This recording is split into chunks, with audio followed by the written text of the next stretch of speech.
Hello everyone, nice to meet you. Thanks for coming to my session. I'm Roi Nam, CEO and founder of Airbridge, and the session title for today is How to Win at Mobile Marketing with SKAN 4.0, and I want to share with you some of the quick tips for better SKAN utilization.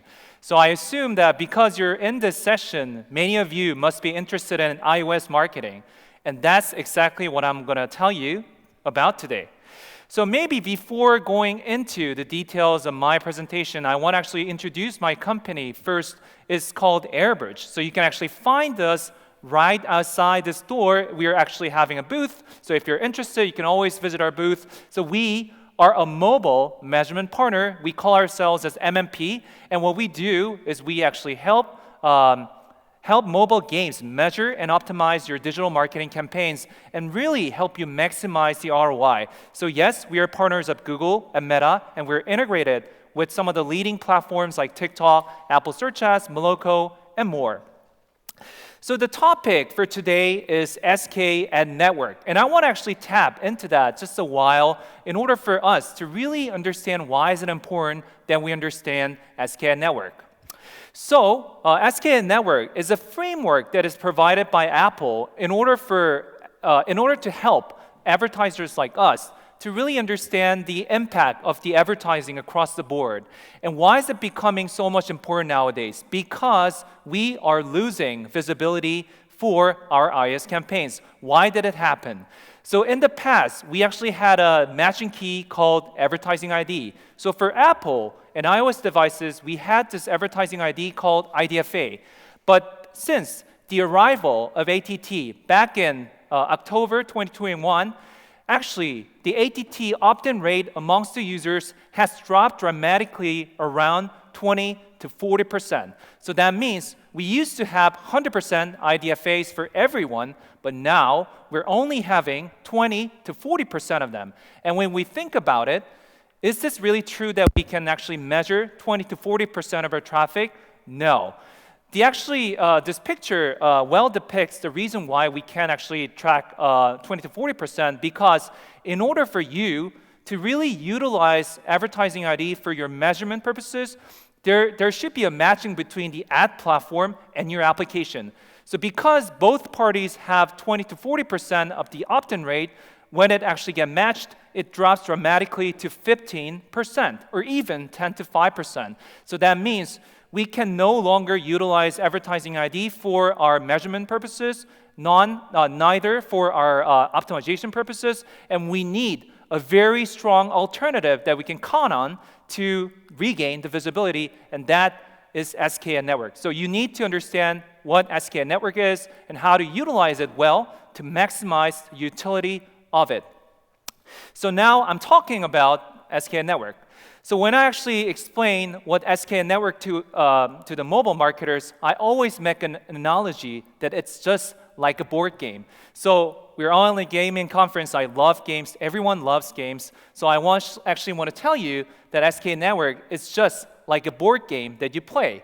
And then there are two mini games under this game, and I want to also talk about these two mini games as well. So obviously, because it's a board game, there should be a rule setter and the player. The rule setter, in this case, is Apple. And the player should be, you guys, advertisers and marketers. So as a rule setter, there are four main components of SKAdNetwork that Apple imposed, starting from privacy threshold, ID removal, conversion value, and random delay. So I'm not going to go so deep into each one of these components, but I'll be quick in explaining to you what it is.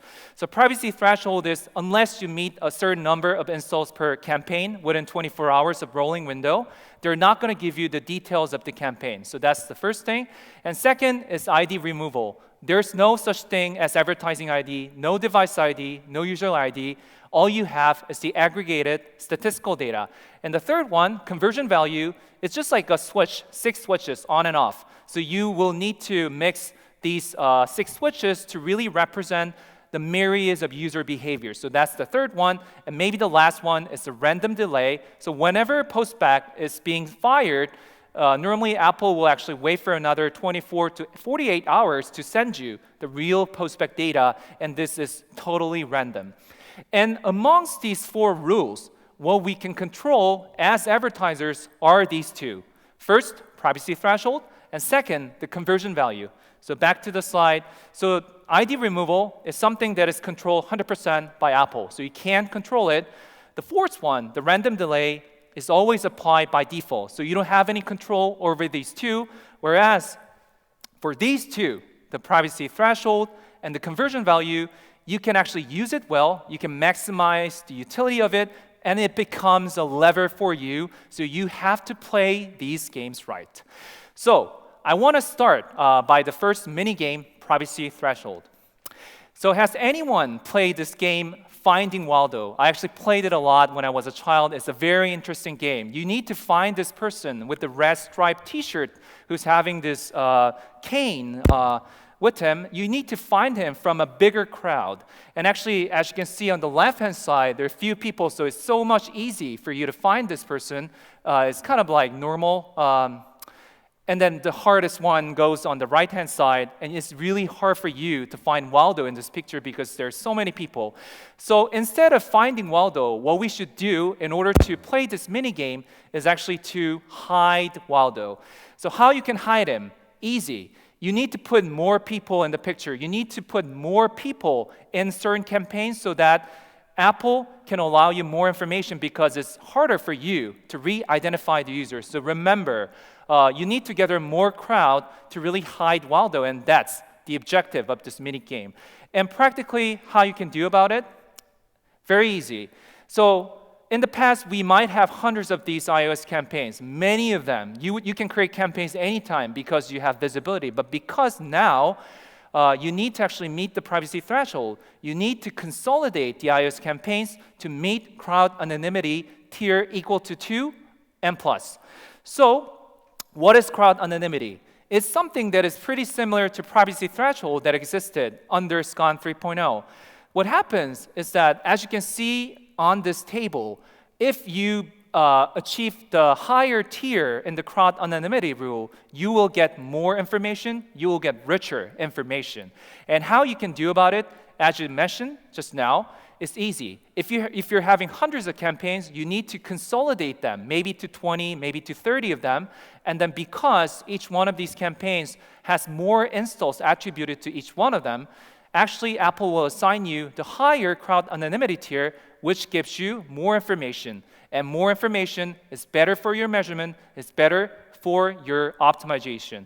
So definitely consolidating iOS campaigns to meet the tier 2 plus is so much important. And then the reason why I emphasize tier 2 is because that's the point when you can actually start to receive the fine-grained values. So remember that it's so much important that you meet the tier 2 plus in order for you to receive the most detailed fine-grained information with your first postback data. So that's the first mini game that we played.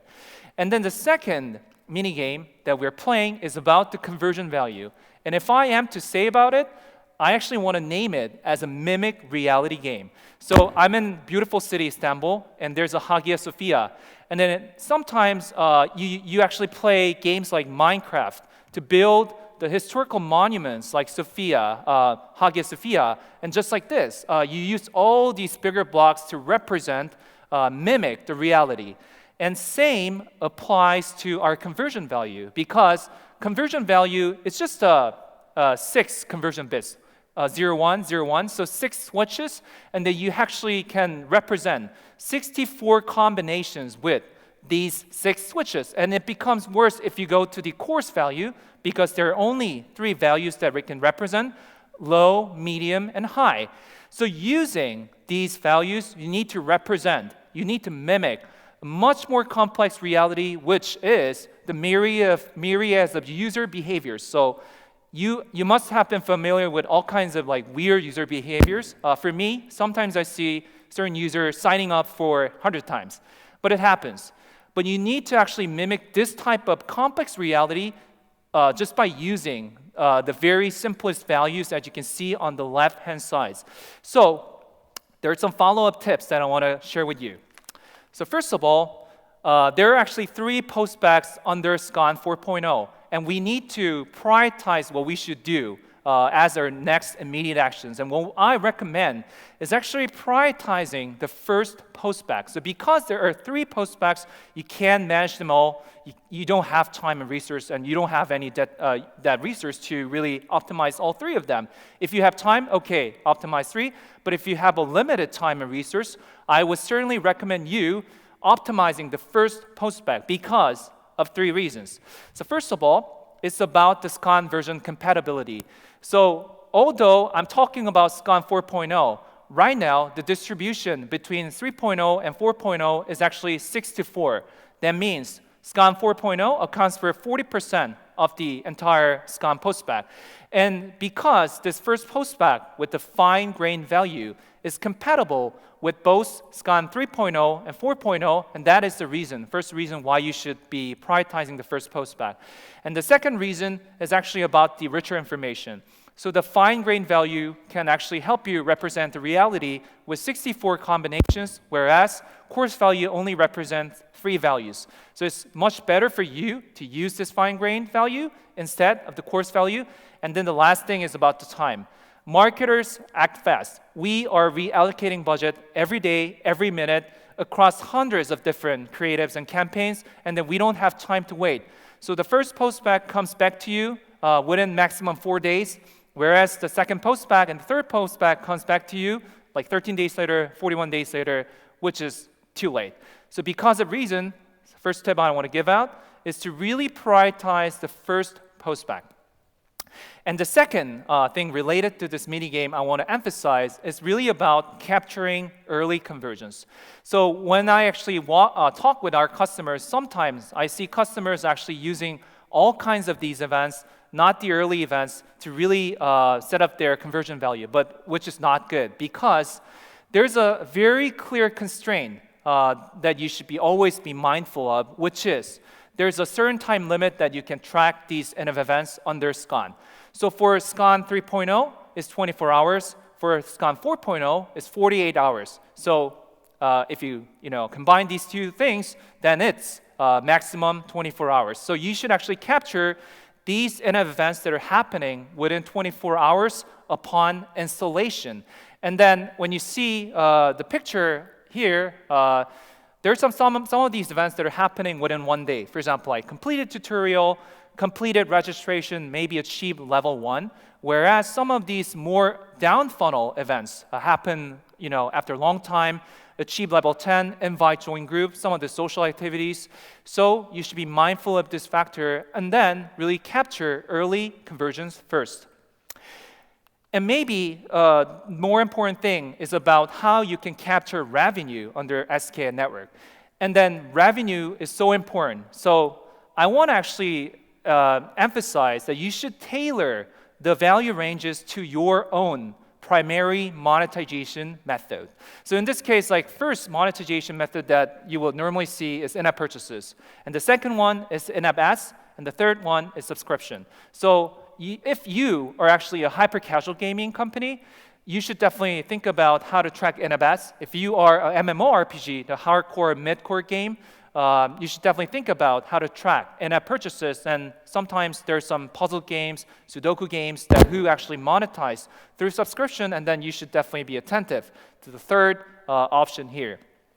So this table kind of describes everything, but it's a little bit hard to understand, so I want to go deeper in the follow-on slides. But I want to actually mention that each one of these methods, you need to actually use different purchase amount. So for the in-app purchases, definitely you can just use the in-app purchase value directly. For the second one, which is about the in-app ads, you can utilize the predictive LTV instead of that actual purchase value. And for the third one, for the subscriptions, you may be able to use the ARPU data and then use it as a value setting. So in terms of in-app ads, this is really relevant to some of the hyper-casual gaming companies right here and some of the hyper-casual gaming apps. So I actually highly recommend you use the PLTV instead of the actual ad revenue because of some of the reasons that I mentioned before. So you can only capture that happens within 1 day, right? But ARPDAU is so low. when it comes to typical hyper-casual gaming companies who are promoting their app in the US, some of the example right here is the ARPDAU can go as low as 0.057 or even lower than that. And if you actually only reflect that as a value, it's too low. And you actually can capture it only once, so you need to use it wisely and maximize the utility of the first postback. And that is the reason why I recommend you using PLTV instead of the actual ARPDAU. So in this case, we're using the curve fitting methodology based on Bayesian method, and then we predicted the LTV, which is 7 days of user data, and then we actually used that data to really represent the value that we are expected to gain from that customer. And then if you reflect this to the SKAN, then better you can mimic the reality. And one interesting point that I want to actually stress out here is that when you calculate, when you predict the LTV, you should be taking into account these 3 dimensions, which are country, channel, and OS. So country, channel, and OS matter a lot when calculating PLTV for in-app ads. So that means US, Mexico, Brazil, Argentina, and Turkey, they all have different, very different expected revenue. And so you need to actually take this factor into account. Channel, where they're coming from Meta, Google, TikTok, anywhere else in the media source. Definitely you should take that into account. And OS, of course, because iOS and Android functions so much differently, so you need to take these 3 components into account when you calculate the LTV. So here's the real number that we achieved, their data science team achieved, and then you can clearly see that the country, channel, OS combination shows the lowest error rate. So definitely this is something that I want to emphasize. And lastly, for the subscription, I recommend you employing the realized average revenue per user, ARPU. And then interestingly, for subscription, we all understand there are 3 options like weekly, monthly, annual, or biannual. And then you should actually calculate the realized LTV per each one of these subscription plans, and considering some of the segments like country, OS, and then use that data for your value settings. And one quick tip here is that when advertising platforms interpret the value range, they always use the median value. So please understand that when you actually set up these value ranges, you should definitely think what's the representative median value per each value range, and that value will be actually used for calculation. So this is something that I want to definitely stress out in order for you to maximize the utility of the value ranges of the SKAdNetwork. Yeah, and the last thing about this is when you actually set up the value ranges, I highly recommend you actually ensure there's an equalized sum of the purchase amount across all the value ranges. So that means this is a very great example that I want to show to you. So I actually created 235 hypothetical purchase data points, and then suppose the purchase value ranges from 0 to 100 USD. So the worst thing that you can do about this is actually when you want to create the 4 value ranges, equally splitting these into 4. For example, 0 to 25, 25 to 50, 50 to 75, 75 to 100 is actually the worst thing. So what I recommend instead is really for you to set the value ranges in a way that the sum of purchase amount is equalized across the value ranges. So this is a very good example how you can do this. So this area under the curve is actually same as this area under the curve, and then this is same and this is the same. So this from 0 USD to maybe around like 45 to like 70, 70 to maybe 80, 86, and then 86 to 100. So you cannot evenly split the value ranges. Rather, you should think about the sum of each value ranges to be identical as much as possible. And I think I have covered most of my tips. So the last tip for today is really to make sure to capture all ATT consented installs to gain max granular visibility. So what I mean by that is although we're talking about SKAN, we also understand that some people actually opt in for ad IDs. But what actually makes me sad is sometimes many advertisers actually do not send the advertising ID with the install event. The reason why this happens is because sometimes the ATT pop-up is actually in the middle of the user journey, whereas you could have actually put it right in an earlier stage of your user journey. So what I recommend instead doing is actually, first of all, you should defer the install event. So many of the MMPs like us, they actually fire the event right away once it's collected, but I don't recommend that. So first of all, you should defer this install event. So no event from sending. And then you should display the ATT pop-up. And then if the user opts in, then after like 30 to 60 seconds of deferment, then you can send the install event to the MMP server. And with that measure, then the install event will be attached with the actual advertising ID. And we also understand this importance of advertising ID. Once we have it, you can use it for measurement, you can use it for optimization, and advertising platforms can use it well for their machine learning training. So this is so much important, and this may be the last tip that I want to give out to you today. So, summarizing all of the things that I covered today, first of all, consolidate iOS campaigns to meet the privacy threshold, to meet the crowd anonymity tier 2+. Second, prioritize the first postback because you can't optimize 3 of them, and first postback with the fine-grained value is the most important information you can ever receive. And third, capture early conversions because SKAN has a very strong constraint of only being able to collect any events that happens within 24 hours of install. And fourth, tailor your value ranges to monetization methods. So if you're hyper-casual gaming, think about using PLTV instead of the actual purchase amount. Maybe the fifth and the last item is to make sure to maximize the utilization of the advertising ID, and especially in terms of advertising ID that are sent with the installs, you want to make sure you want to attach the advertising ID to the install events. It was a long presentation, but I'm always happy to discuss with you some of the findings and some of the business insights and some of the best practices in terms of how you utilize SKAdNetwork.